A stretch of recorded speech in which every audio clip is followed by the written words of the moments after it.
Science زندگی کو دو اقسام میں تقسیم کرتی ہے۔ نمبر 1 پودے، نمبر 2 جانور۔ انسانوں کو وہ جانوروں میں ہی گنتی ہے۔ وجہ انسانی جسم میں خون کی حرکت اور دل کی دھڑکن سے لے کر اولاد کی پیدائش تک سب چیزیں جانوروں جیسی ہیں۔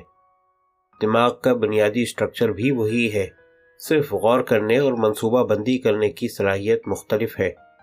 یہ جو ہم ہر وقت بعض لوگوں کو لڑتا ہوا دیکھتے ہیں، یہ بھی ایک حیوانی مظہر ہی ہے۔ جانور بھی خوراک اور مادہ کے لیے اسی طرح لڑتے ہیں۔ انسان کی سب جانداروں پر برتری علم کی وجہ سے ہے۔ اس علم کی مختلف شاخیں ہیں۔ شیخ علی بن عثمان حجویری نے فرمایا تھا کہ ہر علم میں سے اتنا لازماً حاصل کرو جتنا خدا کی شناخت کے لیے ضروری ہے۔ ایک بہت دلچسپ علم کا نام ہے ارتھ سائنسز۔ اس میں زمین کی ظاہری شکل و صورت، اس کے سمندر، اس کے نیچے موجود معدنیات اور اس کی فضا پڑھائی جاتی ہے۔ آپ معدنیات، فضا اور مقناطیسی میدان پڑھتے ہیں تو معلوم ہوتا ہے کہ زندگی کو پھولوں جیسی نزاکت اور حفاظت سے رکھا گیا ہے۔ ایک علم فوسلز کا ہے۔ اس کے مطالعے سے معلوم ہوتا ہے کہ زمین پر زندگی کب شروع ہوئی، ابتدا میں جاندار کس قسم کے تھے۔ اس سے تاریخ میں گزرنے والے بڑے حادثات کا علم بھی ہوتا ہے۔ زمین پہ بڑے گڑھوں کا جائزہ لے کر پتہ چل جاتا ہے کہ کب وہاں کوئی دمدار ستارہ یا شہاب ثاقب آ گرا تھا۔ 6.5 کروڑ سال پہلے ایسا ہی ایک دمدار ستارہ میکسیکو میں آ گرا تھا۔ اس کے نشان اب بھی وہاں موجود ہیں۔ اس دمدار ستارے کا قطر اندازاً 10 کلومیٹر تھا۔ اس سے پیدا ہونے والا گڑھا 150 کلومیٹر چوڑا اور 20 کلومیٹر گہرا تھا۔ نتیجہ یہ نکلا کہ 100 جانداروں میں سے 75 ہمیشہ کے لیے ختم ہو گئے، بشمول ڈائناسور۔ زمین پر زندگی کس کس شکل میں پائی جاتی ہے، زندگی کی مختلف اقسام کیسے ایک دوسرے پر منحصر ہیں، یہ سب چیزیں بہت دلچسپ ہیں۔ جب شیر ایک ہرن کا شکار کرتا ہے تو بہت سے جانداروں کا پیٹ بھرنے کا بندوبست ہوتا ہے۔ گدھ اکٹھے ہونے لگتے ہیں۔ شیر رخصت ہوتے ہیں تو یہ مردار خور اپنا حصہ وصول کرتے ہیں۔ یہ سلسلہ چلتا رہتا ہے، حتیٰ کہ بیکٹیریا اور خرد بینی جاندار بھی اپنا حصہ وصول کرتے ہیں۔ جانداروں کو ایک دوسرے پر منحصر ہونا کس قدر دلچسپ ہے۔ کچھ جاندار یعنی پودے آکسیجن پیدا کر رہے ہیں، دوسرے ان آکسیجن پیدا کرنے والوں کو کھا رہے ہیں، لیکن آکسیجن پیدا کرنے والوں کے پھلنے پھولنے کی رفتار اتنی تیز ہے کہ وہ ختم نہیں ہو رہے۔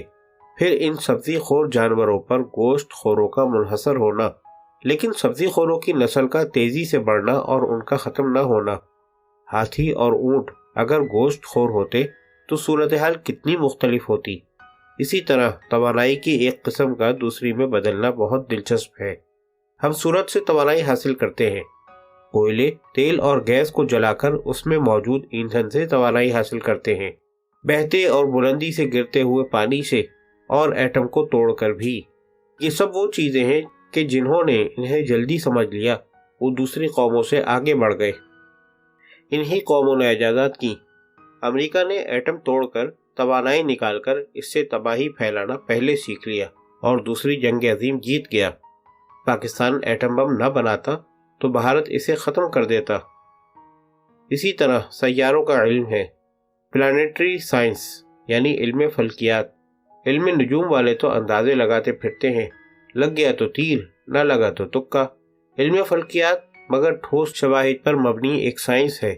اس میں آپ زمین اور دوسرے سیاروں کی تشکیل، ان کے چاند اور دیگر تفصیلات کا مطالعہ کرتے ہیں۔ ان کی حرکت کو سمجھے بغیر آپ کو دن اور رات کی سمجھ نہیں آ سکتی۔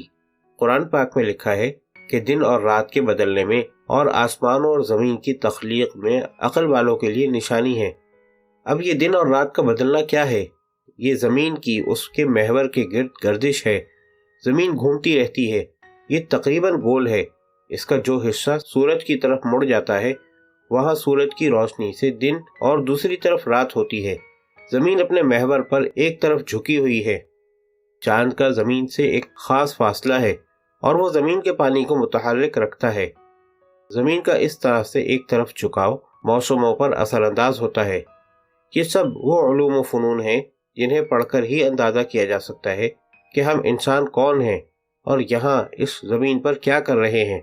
اس کے برعکس اگر زندگی یہاں تک محدود ہو کہ انسان اپنی ضروریات پوری کرتا رہے اور جانوروں کی طرح لڑتا رہے تو پھر ہم میں اور ان میں کیا فرق ہوا؟